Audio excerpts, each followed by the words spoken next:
So what's next after they're peeled? So the way I like to do it, and again, comes from Territorial, is I bundle them in bundles of 5, which makes it easier for me to count and find out how many heads I have later, but it's also a good size just to deal with and to hang.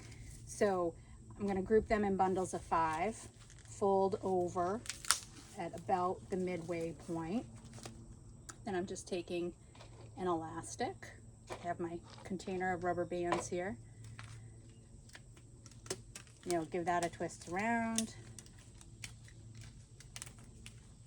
And then I have a bundle that's ready to hang. I like to hang these actually on a clothes drying rack. So this gives you a nice little split that can go right over the rungs of that rack, or a wire or a twine or whatever you've got for your hanging.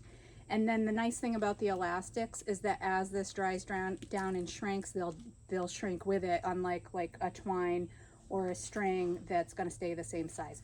So you can see now I've got a nice bundle here, and these are nice and clean. They're going to come off beautiful after they are cured. They do still need to be cured to get that hardening and storage, and to allow the bulbs to take in the rest of the energy that's left in the stem.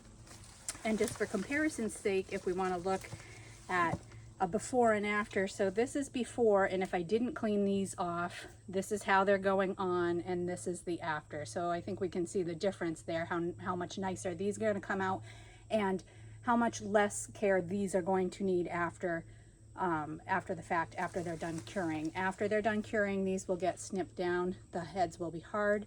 The stems will be hard. These will get snipped about here, and I'll just snip off without cutting into the head. I'll snip off at the root there. And that's it.